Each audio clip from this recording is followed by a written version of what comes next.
우리가 다 같이 함께 펴놓고 있는 로마서를 처음부터 마지막까지 읽어 내려가면 그 내용이 매우 논리적으로 발전을 하고 있다는 것을 알 수 있습니다.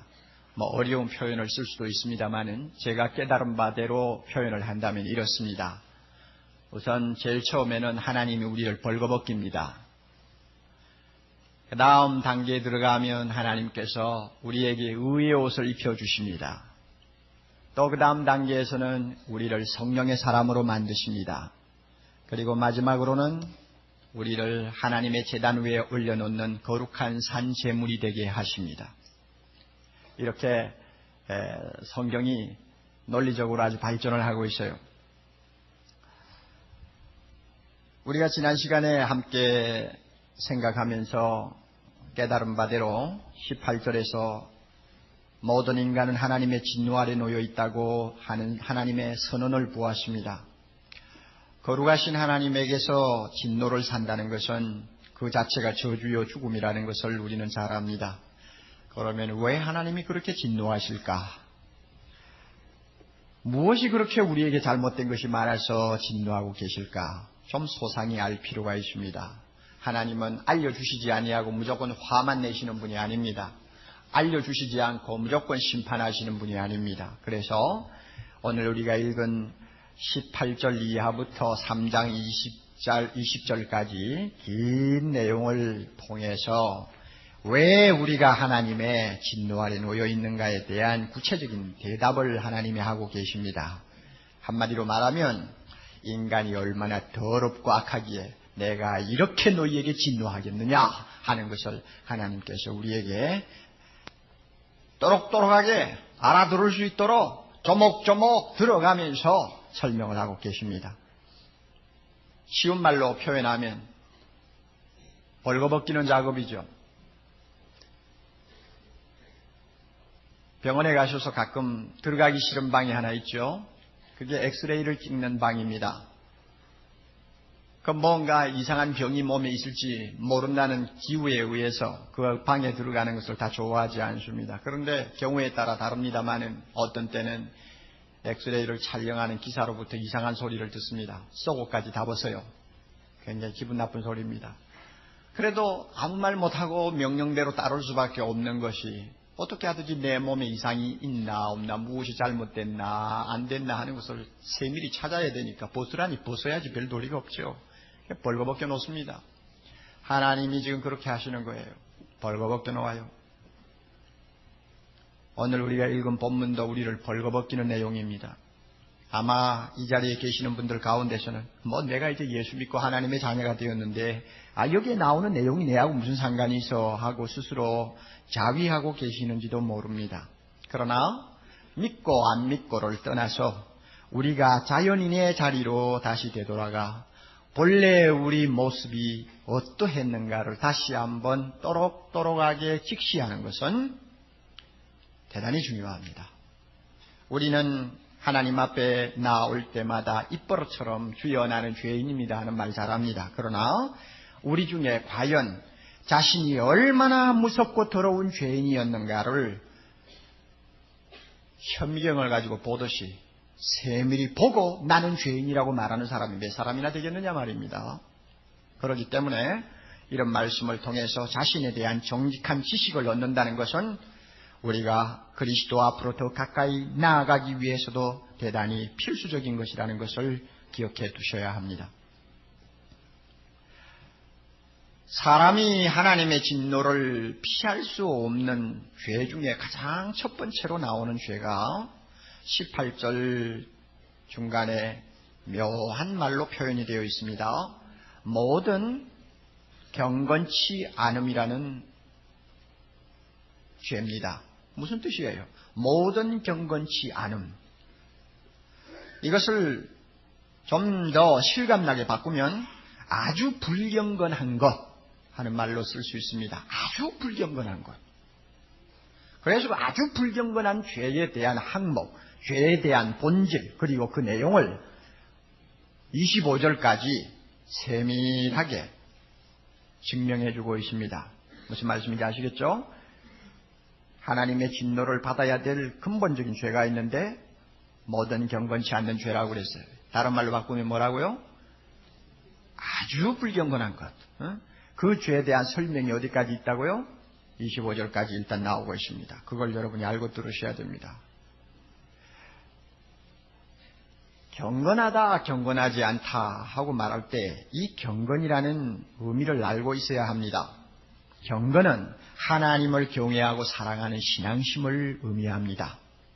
따라서 경건치 못하다 하면 하나님 사랑하지 않는 것이고 또 하나님을 경외하는 마음이 거의 없는 상태를 말합니다. 영어 단어는 아주 묘하게 만들어 놓았어요. 불경건하다 하는 단어. 우리 대학생들은 잘 아시죠? 하나님이라고 하는 God라고 하는 단어에다가 없다 하는 의미를 가진 less를 갖다 붙여가지고 그 다음에 끝에는 명사 전미어를 갖다가 함께 붙여 놓았습니다. 그래서 Godlessness. 그러면 그만 그 글자대로 본다면 하나님 없는 것. 이것이 영어에서 흔히 말하는 불경건이라는 단어입니다. 그러니 이것은 시편 저자가 말하는 것과 통해요. 어리석은 자는 그 마음에 이르기를 뭐라고 한다고요? 하나님이 없다. 없어서 없다가 아니라 그냥 없다고 인정해버리려고 자꾸 애를 쓰는 거예요. 그러니까 하나님을 아예 무시해버린다든지 경시하는 태도를 말합니다. 이것이 불경건입니다. 이것이 아주 고약한 죄입니다. 하나님이 제일 미워하는 죄입니다. 이 불경건한 죄에 대해서 21절은 더 우리에게 분석적으로 설명합니다.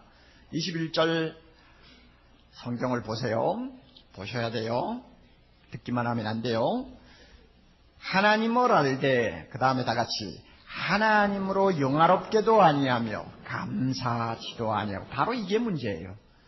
하나님을 영화롭게 해야 할 사람이 하나님의 이름을 높이지 않고 하나님께 감사해야 될 사람이 하나님께 감사하지 아니하고 등을 돌리는 이게 뭐냐 불경건이란 말입니다.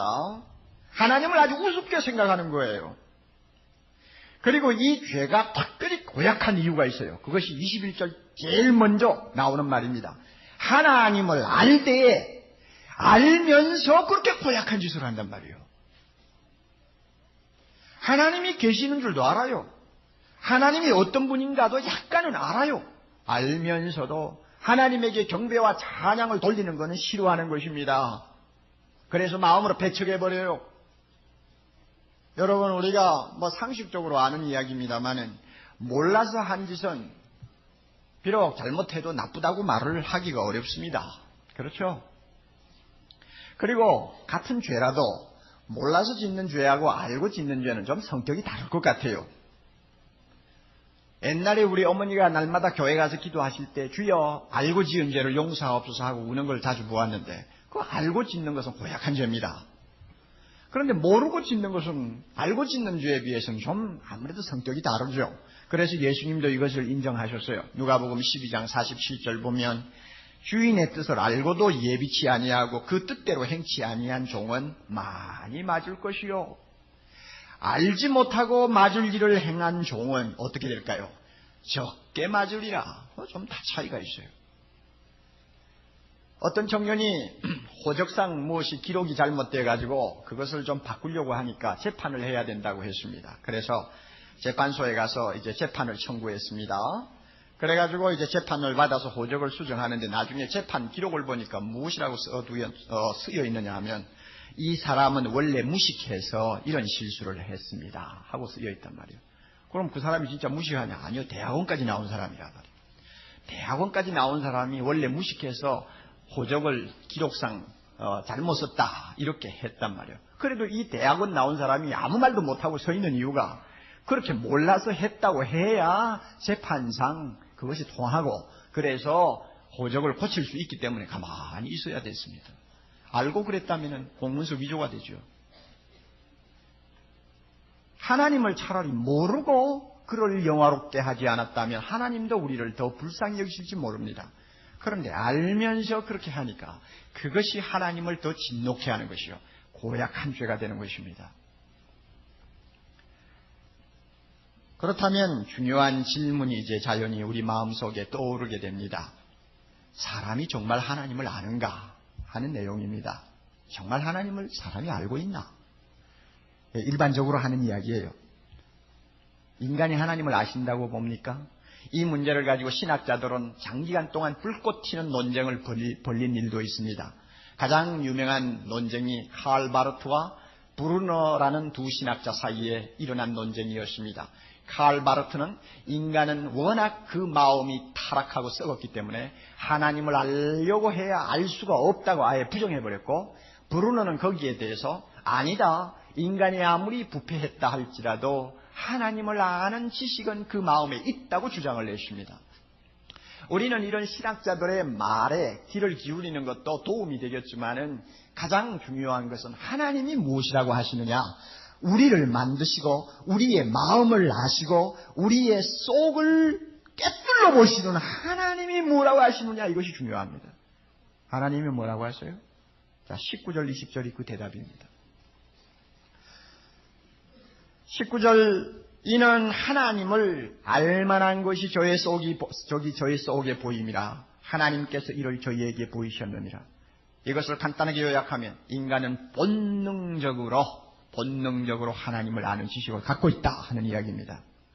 저희 속에 하나님을 알만한 것이 들어있다는 이야기입니다. 하나님께서 인간의 마음에 하나님을 알 수 있는 지식을 심어주셨다는 말입니다.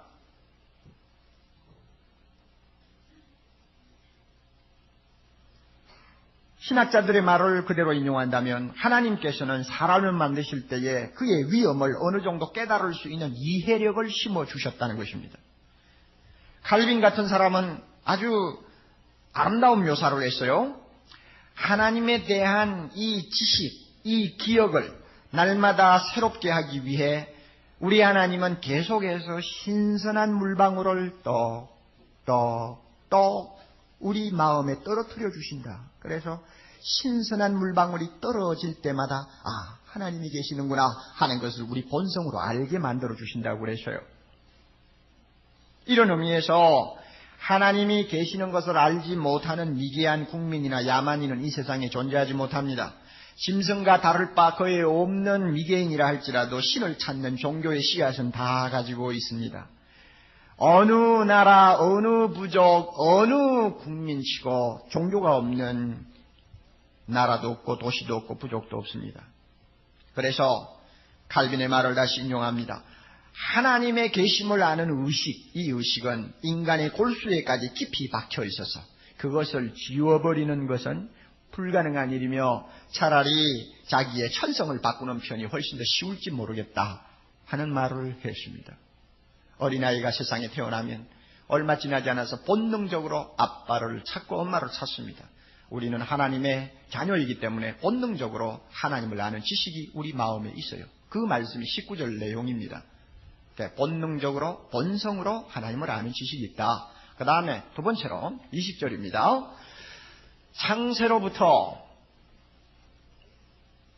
그의 보이지 아니하는 것들, 하나님에게 보이지 않는 것들, 하나님은 영이시니까 보이지 않죠. 보이지 않는 것들, 곧 다시 말하면 하나님의 영원하신 능력과 신성이라는 말은 하나님의 품성을 말합니다. 지혜와 전능하심과 무소부재하심과 또 모든 것을 주관하시는 능력, 이런 것들을 통틀어서 신성이라고 하는데 그 신성이 어디에 있나요?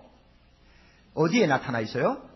그 만드신 만물, 이 우주 만물에 분명히 보여 알게 된다 그랬습니다. 그러니까 20절의 골자는 뭐냐? 하나님을 아는 지식은 이 삼라만상을 바라보면 다 알게 되어 있다 하는 이야기입니다. 다 얻을 수 있다는 이야기입니다.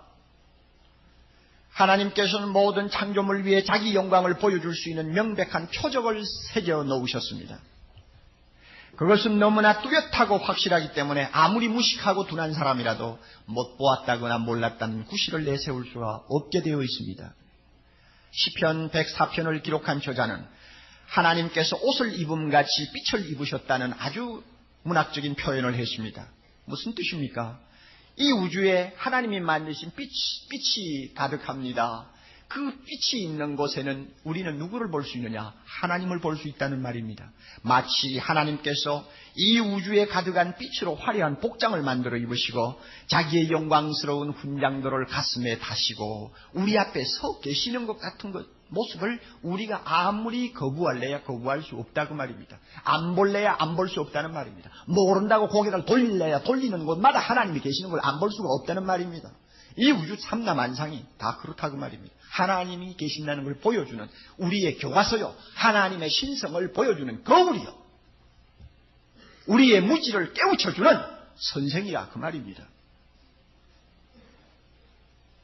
그래서 이 우주 만물은 어떤 면에서는 하나님이 계시는 궁전입니다. 그러므로 우리는 이 궁전 안을 거니는 사람과 같아요. 그 궁전을 거니면서 그 궁전에 살고 계시는 왕을 모른다는 말은 통하지 않는 이야기 아닙니까? 그만큼 삼라만상을 바라보면 하나님이 계시는 것을 자연히 알게 된다는 것입니다. 하나님이 만드신 것은 이 삼라만상 우주만이 아니고 우리 몸도 마찬가지입니다. 우리 몸도 너무 신비스러워서 하나님이 계시는 것을 우리에게 날마다 보여주고 가르쳐주고 또 깨우쳐줍니다. 칼빈의 말을 다시 인용합니다. 절묘한 하나님의 솜씨를 우리는 입과 눈에서부터 시작해서 발톱에 이르기까지 어디서나 찾아볼 수 있을 만큼 우리 몸에는 가득하다. 또 인간은 자기 안에 하나님의 무수한 솜씨로 아름답게 꾸며진 공장을 가지고 있고 우리 몸에요, 동시에 측량할 수 없는 부유함이 넘쳐 흐르는 창고를 가지고 있다. 참 멋있는 표현이죠. 이 정도로 우리는 우리의 사지백체를 통해서 하나님이 계시는 것을 알게 되고 또 부인할 수가 없게 되어 있다는 말입니다. 그러므로 자연 만물을 보나 우리 자신의 몸을 보면서 이 모든 것을 만드신 분이 누구라는 것을 안다고요? 하나님이라는 것을 알게 돼요. 세상에는 하나님을 그 원인으로 하지 않고 존재하는 것은 하나도 없습니다. 하나님은 삼라만상을 창조하신 신이기 때문에 그것을 그의 무한하신 권능으로 유지하고 계시고 지혜로 다스리고 계시고 선으로 보존하고 계십니다. 무더운 여름철을 쫓아버리고 냉큼 찾아온 가을날 길가에서 애교를 부리며 고개를 끄덕이며 인사를 보내는 코스모스의 무리를 보면서 우리는 누구를 봅니까? 하나님의 지혜를 보며 하나님이 살아계심을 우리의 마음속에 다시 한번 깨우치게 됩니다. 이상 두 가지, 19절, 20절이 우리에게 가르쳐주는 두 가지. 하나는 인간 본능은 하나님을 아는 지식을 갖고 있다. 또 하나는 자연 삼라만상은 하나님을 가르쳐주는 교과서다. 그러므로 하나님을 몰라서 하나님을 영화롭게 못했다. 절대 핑계하지 못한다고 그랬어요. 20절 끝을 보세요. 20절 마지막. 다 같이 읽습니다. 그러므로 저희가 핑계치 못할지니라. 하나님 몰랐다는 소리 못한다고 말이에요. 난 몰라서 하나님을 영화롭게 못했으면 하나님께 경배하지 못했습니다. 몰라서 그랬어요. 하나님 좀 봐주세요. 안 통한다는 이야기입니다. 안 통해요. 그러므로 이 세상에는 무신론이라는 것은 존재하지 않습니다. 무엇이라고 떠버리든지 간에 무신론은 존재하지 않아요. 존재한다면 불신론이 존재하는 것뿐입니다. 알고도 안 믿는 거예요. 그걸 자기들이 합리화시키기 위해서 하나님이 없다고 이야기하는 것뿐입니다. 그러면 왜 하나님이 계시는 줄 알면서 인간이 고의로 하나님을 영화롭게도 하지 아니하고 감사하지도 아니하는 불경죄를 품할까? 그 이유가 21절에 나옵니다. 21절 중간에서 봅니다. 그 생각이 어떻게 됐나요? 허망하여지고 또 마음이 어떻게 됐어요? 미련한 마음이 어두워졌어요. 우선 첫째 이유는 인간의 마음이 너무 어두워지고 그 생각이 너무 허망한 데 빠져 있어요. 이게 죄 때문에 일어난 일입니다. 그만큼 부패했어요. 부패했기 때문에 하나님을 아는 지식의 씨앗이 우리 안에 있어도 그 씨앗이 제대로 뿌리를 내리고 잘 자라지를 못해요. 더러운 생각, 모든 잣된 인간의 욕망의 잡초가 우리 마음을 뒤덮고 있기 때문에 하나님을 알기는 아는데 하나님을 영화롭게 할 만큼 능력을 갖지 못해요. 또 하나 이유가 있어요. 22절 스스로 뭐 있다고 생각을 한다고요? 지혜 있다고 생각합니다. 이게 또 망조입니다. 망조. 인간은요 스스로 지혜롭다고 착각을 해요. 그럼 지혜가 뭡니까? 지혜는 하나님을 두려워하고 순종하는 것이라고 했습니다. 그러면 사람이 자기 스스로 지혜 있다고 할 때는 이것은 하나님이 말하는 지혜가 아닙니다. 자칭 지혜롭다고 하는 것은 거짓 지혜를 말합니다. 거짓 지혜는 뭐냐? 하나님 두려워하지 않는 것입니다. 그리고 순종하는 것보다도 순종하지 않는 길을 택하려고 하는 것입니다. 어떻게 하면 하나님을 멀리 떠날까? 어떻게 하면 그의 간섭을 덜 받을까? 어떻게 하면 내가 자유스럽게 부담을 갖지 않고 살까? 요거 궁리하는 것이 인간의 지혜입니다. 이것 때문에 하나님을 알면서도 하나님을 영화롭게 하지 않았습니다. 그에게 경배를 드리지 않았습니다. 이것이 인간이요. 이렇게 스스로 자칭 지혜롭다고 해서 찾아간 길이 어디냐 하면 우상숭배입니다. 23절부터 25절까지 내용이 바로 우상숭배에 대한 죄에 대해서 하나님이 우리에게 깨우쳐주는 말씀입니다. 우상숭배입니다. 왜냐하면 우상숭배는 하나님 섬기는 것보다도 훨씬 자유스러워 보이기 때문에 자칭 지혜롭다는 사람들이 찾아갑니다. 그 23절 보면 썩어지지 아니하는 하나님의 영광을 썩어질 사람과 금수와 버러지 형상의 우상으로 바꾸었느니라. 우상숭배에 빠졌다고 그랬죠. 그러면 이 우상숭배는 이 본문을 놓고 우리가 검토할 때 두 가지 특징을 갖고 있는 것, 본질의 특징을 갖고 있는 것을 알 수 있습니다. 우상은 두 가지 본질상 특징이 있어요. 첫째는 우상이 뭐냐? 우상이 뭐냐? 자기 마음에 편한 신을 만든 것입니다. 사람의 마음에 편하다고 생각하는 방향으로 만든 신이 우상입니다. 스스로 지혜롭다고 여기는 인간이 창조자 하나님은 굉장히 부담스럽게 느낄 수밖에 없습니다. 여러분 이 사실을 잘 알아두세요. 하나님이 계시는 거 알기는 아는데 가까이 모시고 살기는 굉장히 부담스러워. 왜 부담스러운지 알아요? 하나님은 인격적인 신입니다. 그러므로 그는 우리에게 요구하는 것이 있습니다. 창조자 되는 나를 경배하라. 하나님의 요구입니다. 내가 원하는 거룩한 삶을 살아라. 하나님의 요구입니다. 만물이 내 손에서 너희에게 주어진 것이기 때문에 범사에 감사하라. 악은 모양이라도 버려라. 잘못했을 때는 회개하라. 말을 듣지 아니하면 징계하겠다. 하나님이 요구하는 것이 얼마나 많은지 몰라요. 그러니 이 하나님 옆에 모시고 살다가는 잘못하면은 신경질환 걸릴 가능성이 충분히 있단 말이에요. 그러니까 어떻게 할까? 좀 멀리하자. 이 부담스러운 하나님 좀 안 보이는 곳으로 좀 도망 좀 칠 수 있는 길이 없을까? 그래서 찾아간 곳이 어디라고요? 우상숭배입니다. 여러분이 그걸 아셔야 돼요. 이 우상숭배 밑바닥에 깔려있는 인간의 본질을 알아야 돼요. 하나님은 인격적인 신인데 우상은 비인격적인 신이라고 할까요? 비인격적인 존재입니다. 그러므로 요구하는 게 없어요. 제가 종교마다 다 연구를 해본 일은 없습니다만 우리가 상식적으로 알잖아요. 한번 가보세요. 불생합에 가서 절하는 사람 회개하고 통곡하는 거 본 일 있습니까? 없습니까? 들어봤어요. 주여 내가 이런 죄를 범했습니다 하고 회개하는 거 봤어요? 안 봤어요? 안 본 일이 없죠. 왜 그런가 하면 우상은 회개하라, 바로 살아라, 거룩하게 살아라, 잘못하면은 징계하겠다 이런 말을 하지 못합니다. 우상은 인간이 요구하는 대로 따라가는 신입니다. 그러니까 우상을 좋아하죠. 따라서 그 반대로 인간은 하나님을 마음에 두기 싫어합니다. 28절에 나옵니다. 하나님은 저희가 마음에 누구를 두기 싫어해요? 하나님을 두기 싫어합니다. 부담스러우니까. 이와 같이 하나님을 부담스럽게 생각하고 마음에 두기 싫어하는 인간이 편리한 방법대로 만들어낸 것이 우상입니다. 우상은 인간의 허망한 생각과 공상의 산물입니다. 고대 사람들은 우상을 눈에 보이게 만든 것이 특징이에요. 짐승의 모양으로, 일월성신의 모양으로, 사람의 모양으로 형상을 만든 것이 특징이었다면 오늘날 현대인의 우상은 형상이 없는 것이 특징입니다. 현대인들은 상당히 좀 수준이 높아서 좀 지성적이 돼서 뭘 만들어 놓고 그걸 우상이라고 절하는 것을 조금 쑥스러워하는 경향이 있습니다. 그 대신 보이지 않는 우상을 항상 섬기기를 좋아하는 것이 현대인의 특성입니다.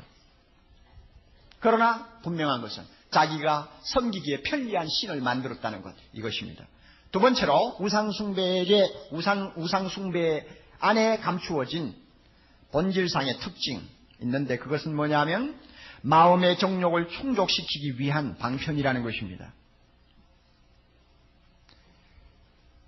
마음의 정욕을 충족시키기 위한 방편이다. 여러분 본문을 보세요. 그 말을 제가 왜 하는지 24절. 그러므로 하나님께서 저희를 어디에다가 마음의 정욕대로 더러움에 내버려 두셨다 그랬죠. 이 정욕이 우상숭배 안에 들어있어요.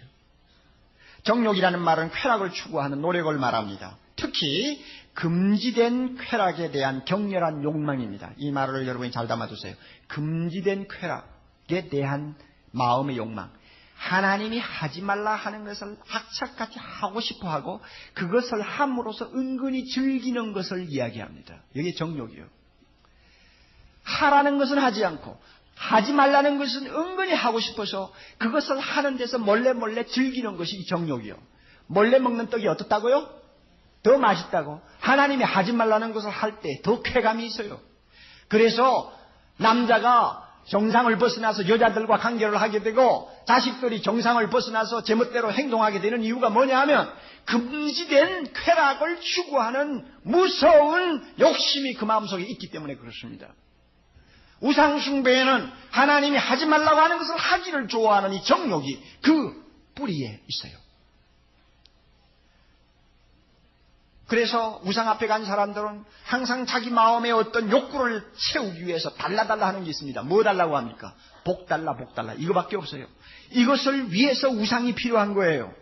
여러분, 그리고 중요한 것은 우상숭배에 대해서 하나님께서 지적하고 있는 23절부터 25절 내용, 제일 가운데 24절이 있는데 24절에서 무엇을 하나님이 말씀하고 있는가를 잘 보세요. 그러므로 하나님께서 저희를 마음의 정욕대로 더러움에 내어버려 두사 저희 몸을 서로 욕되게 하셨으니, 이것이 우상숭배하고 무슨 상관이 있습니까? 우상숭배를 성적 타락하고 결부시키는 이유가 있습니다.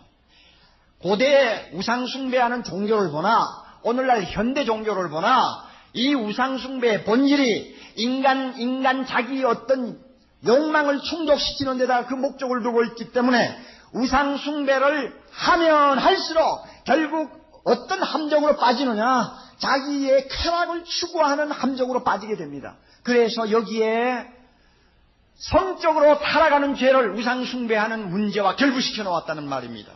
그래서 옛날에 로마 제국이 그랬고 우리가 성경에 보는 고린도 도시가 그랬고 우상숭배하는 곳마다 성적 타락이 만연했습니다. 겉으로는 신을 섬긴다고 구실을 내세웠지만은 그 우상숭배를 하면서 그들은 자기의 욕망을 충족시키는 모든 구실을 만들어서 남녀가 무서운 죄를 범하는 그런 지경에까지 떨어진 것을 우리는 봅니다. 왜 그런가? 우상숭배 안에 자기의 욕망을 충족하는 본질이 들어있기 때문에 그렇습니다. 이 사실을 저는 좀 더 분명한 증거를 가지고 여러분에게 말씀드리고 싶습니다. 지금 미국을 중심으로 해서 무서운 속도로 번지고 있는 운동 하나가 있습니다. 이것을 종교라고 하지 않고 운동이라고 합니다. 그 이유는 그만큼 무서운 속도로 번지고 있기 때문에, 그리고 그만큼 강범위한 사람에게 영향을 끼치고 있기 때문에 이걸 종교라고 하지 않고 운동이라고 합니다. 그 운동 이름이 뭐냐면 New Age Movement라고 합니다. 우리말로 번역하면 새 세대 운동이라고 할지 모르겠습니다. 기독교를 배경으로 한 서구 문명이 점점 쇠퇴해가는 징후가 나타나면서, 다시 말하면 교회가 능력을 잃어버리면서 그 자리를 메꾸기 위해서 일어난 운동이라고 전문가들은 분석을 합니다. 이 운동은 20세기에 들어와서 동양으로부터 미국으로 이민을 가는 사람들이 많이 늘어나면서 동양 종교를 섬기던 사람이 미국으로 건너가서 거기서부터 발단이 되었다고 합니다. 그래서 힌두교를 위시해서 불교, 도교, 유교 등 모든 동양 종교를 묶어서 만든 새로운 혼합 종교의 성격을 띠는 것이 뉴 에이지 무브먼트입니다. 가장 큰 특징은 범실론이라는 것입니다. 범실론. 무엇입니까? 사람은 신이다. 신은 사람이다. 우주 만물은 다 신이다. 신은 우주 만물이다. 그래서 성경이 말씀하는 초월적인 하나님은 아예 부정해버리고 모든 사람이 신이요 모든 만물이 신이기 때문에 우주 속에는 신이 편재해 있고 그 수가 얼마나 되느냐 하면 3,300만이 넘는다고 주장합니다. 역사상 나타난 가장 지독한 우상숭배의 형태라고 말할 수 있습니다. 이들은 일월성신이나 짐승의 형상을 만들지는 않습니다. 그러나 분명히 우상이 있습니다. 그 우상이 누구냐? 신이라고 생각하는 자기 자신입니다. 인간을 신으로 보기 때문에 관심이 하나님에게 있는 것이 아니라 인간 자기에게로 집중되어 있습니다. 인간을 신이라고 생각할 때에 자연히 인간은 신처럼 무한한 잠재력을 가지고 있다는 망상을 하게 됩니다. 이 잠재력만 개발하면은 사람은 굉장히 행복해질 수가 있다고 하는 공상에 빠집니다. 그래서 이 뉴 에이지 무브먼트에서 자기를 신으로 착각하도록 만들기 위해서 만들어낸 여러 가지 방법이 있습니다. 그 중에 예를 든다면 최면술, 마인드 컨트롤, 마음을 통제하는 어떤 기술, 강령술, 예언, 점성술 이런 것들을 만들어내가지고 인간으로 하여금 자기가 신이 된 것처럼 착각하게 만들고 있습니다. 이 운동이 얼마나 무섭게 번지고 있는지 오늘날 지성인이라고 하는 많은 사람들이 여기에 지금 빠져 있어요. 이 뉴 에이지 무브먼트가 우리에게 가르쳐주는 교훈이 뭡니까? 우상 숭배의 밑바닥에는 자기를 하나님으로 섬기는 무서운 정욕이 깔려있다. 우상 숭배의 본질은 앞에 세워놓은 어떤 형상에 있는 것이 아니라 자기 자신을 하나님의 자리에 앉히려고 하는 인간의 교만이다. 이것을 단적으로 설명하고 있는 것입니다. 얼마나 무서운 죄입니까? 얼마나 하나님을 못 오가는 행위입니까? 그러므로 경건치 못한 죄입니다. 하나님의 진노를 끌어들일 수밖에 없는 죄가 된 것입니다. 하나님은 이와 같은 죄를 굉장히 미워하세요. 미워하시는 이유를 꼭 꼬집으라면 성경을 가지고 말씀드리죠. 23절 다시 보세요. 썩어지지 아니하는 하나님의 영광을 썩어질 사람과 금수와 버러지 형상의 우상으로 뭐 했어요? 바꾸치기 해버렸어요. 이게 우상숭배예요. 하나님을 이 피조물로 바꾸치기 했어요. 그 다음에 또 25절 가면 이는 저희가 하나님의 진리를 거짓 것으로 뭐 했어요? 바꾸치기 했어. 그리고 피조물을 누구보다 더 경배해? 하나님을 더 경배해. 이 피조물 안에 이제 우리는 하나 써놓아야 돼요. 오늘날 현대인들의 우상을 우리는 좀 하나 써놓아야 돼요. 24절 가지고 아니요 23절 끝에 썩어질 사람과 금수와 버러지 형상 대신에 하나님의 영광을 무엇으로 바꿨다고 말하면 됩니까? 나의 영광으로 바꾸었다. 이게 현대인의 우상이에요. 그렇죠? 나의 영광으로 바꿨어. 그 다음에 25절에 가서도 마찬가지죠. 하나님의 진리를 거짓 것으로 바꾸어서 피조물 대신에 누구를 넣으면 되겠어? 나 자신을 누구보다 더 경배해? 하나님보다 더 경배하고 섬기는 거. 이게 현대인의 우상이에요. 그래서 우상 숭배에 대해서는 옛날에 거룩한 성자들이 생명을 걸고 싸웠습니다. 사드락과 메삭과 아벳느고라고 하는 삼총사는 느부갓네살 왕 앞에서 우상 앞에 절하라고 하는 왕의 명령을 거부하면서 이 일에 대하여 왕에게 대답할 필요가 없나이다. 우리가 풀무불에 들어가서 타죽은 한이 있더라 할지라도 왕의 신도를 섬기지 아니하고 절하지도 아니할 줄 아옵소서 결사각오로 싸웠습니다. 그리고 1930년대 주기철 목사님은 일본이 강제적으로 일본 천황을 신으로 섬기라고 강요하자 그는 피 맺힌 절규를 강단에서 이렇게 했습니다. 못합니다. 못합니다.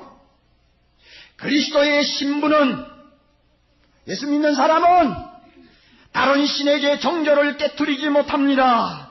그리스도의 신부는 일본 신사에게 절하지 못합니다.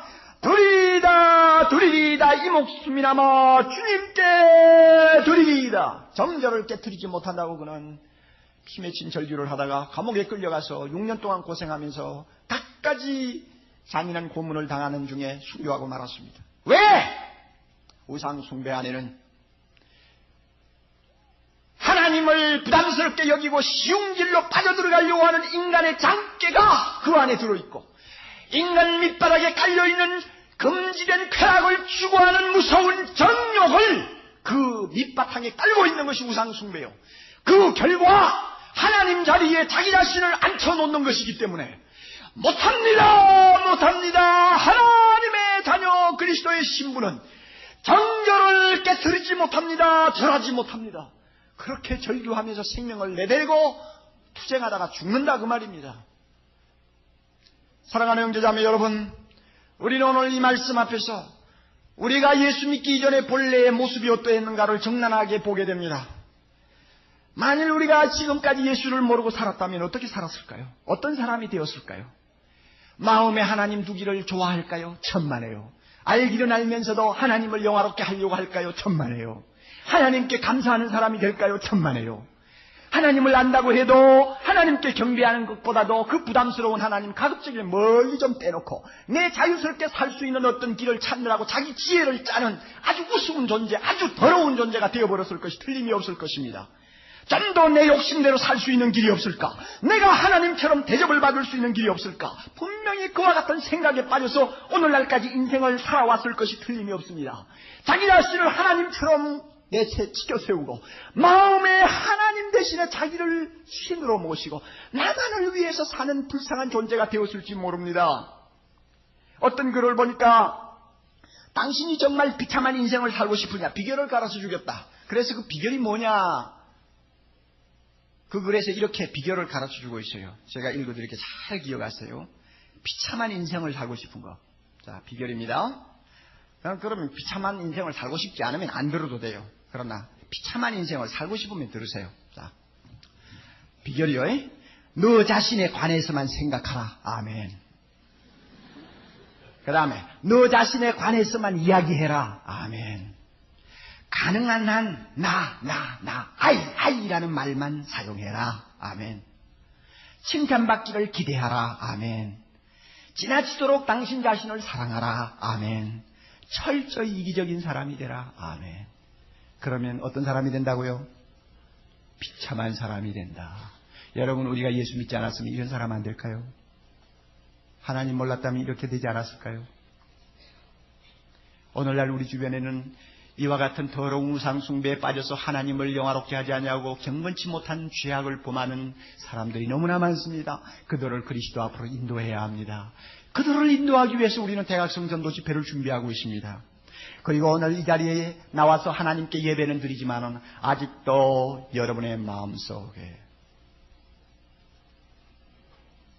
나라고 하는 우상이 완전히 깨어지지 아니하고 남아 있지 않는지, 입으로는 하나님을 섬기지만 실상 그 영광과 그 존귀는 전부 내가 받으려고 하는, 다시 말하면 나 중심의 신앙생활하고 있지 않는가? 여러분이 다시 한번 돌이켜보세요. 그렇다면 그 우상은 하루빨리, 1시간이 급합니다. 빨리 깨트려버려야지. 그것 그대로 두고 예수 믿으면 여러분 헛믿는 것이나 다름이 없습니다. 하나님은 그런 사람 좋아하지 않습니다. 여러분 마음속에 황금 만능주의가 우상이 되어 있으니까 하루빨리 깨트려버려야 합니다. 그래서 사람의 눈, 사람의 손에 들리지 않는 예수 그리스도라는 돌이 와서 산산이 가루를 만들도록 우리는 우리 마음의 우상을 완전히 청소해야 합니다. 우리는 하나님 앞에 감사합시다. 대부분의 형제 자매들은 이미 예수 믿고 구원받아 우리의 마음은 거듭났습니다. 믿습니까? 그렇기 때문에 우리 마음속 깊은 곳에서부터 쉴 사이 없이 누구의 음성을 듣고 있습니까? 하나님의 음성을 듣습니다. 한순간도 빠짐없이 하나님의 음성을 듣습니다. 우리는 거듭난 눈을 가지고 있습니다. 거듭난 눈을 가지고 삼라만성을 돌아보면서 누구를 알게 됩니까? 하나님을 알게 됩니다. 그분의 지혜, 그분의 참 전능하심, 그분의 그 자비하심을 조그마한 꽃 한 송이에서부터 시작하여 저 하늘에 반짝이는 별들까지 가르쳐주지 아니하는 것이 없는 것을 우리는 알게 됩니다. 몇 년 전에 우리 지에 나온 기사 중에 하나입니다. 하못이라는 분이 왜 교회에 나오게 되었고 우리 교회에서 예수 믿게 되었는가를 이야기하는 내용이었습니다. 유치원에 다니는 그의 아이 때문에 정모 집사라는 분을 알게 되었는데 하루는 그 집사님과 함께 길을 가다가 갑자기 집사님이 하늘을 쳐다보면서 하나님이 만드신 하늘은 언제 보아도 가슴이 떨려요 하는 말을 했습니다. 그 말에 이 하모시가 충격을 받은 것입니다. 자기 눈에는 하늘이란 항상 청명할 때는 파랗고 흐릴 때는 잿빛인 그저 무미건조한 하늘에 불과한데 이 집사님은 분명히 하늘을 보아도 뭔가 다른 데가 있구나. 그것 때문에 그가 충격을 받고 예수를 믿었다는 기록을 제가 보았습니다. 얼마나 우리는 행복한 사람입니까? 하늘을 보아도 하나님을 알게 되고 땅을 보아도 하나님과 만나고. 여러분, 우리의 행복이 어디 있습니까? 하나님을 아는 것입니다. 우리의 행복이 무엇입니까? 이 알고 있는 하나님 앞에 우리 자신 전부를 들여서 영광과 경배를 하나님 앞에 돌려 바치는 것입니다. 하나님만을 기쁘게 하고 하나님의 이름만을 높이려고 하는 것이 우리의 행복의 절정입니다. 이것이 우리가 인생을 사는 목적입니다. 이와 같은 은혜를 우리가 받게 되었으니 얼마나 감사합니까? 누구 때문에 받았나요? 예수 그리스도 때문에 우리가 이런 축복을 받고 삽니다. 이 축복 우리가 누려야 합니다. 날마다 누려야 합니다. 어떻게 누릴까? 하나님을 찬양하면서 누려야 합니다. 하나님을 감사하면서 누려야 합니다. 하나님을 바라보면서 하나님을 자랑하면서 이 축복, 이 행복을 우리는 누려야 하겠습니다. 그러기 위해서 우리 함께 부르고 싶은 찬송가가 있어요. 여러분 아마 벌써 마음에 떠오르는 찬송가가 하나 있을 거예요.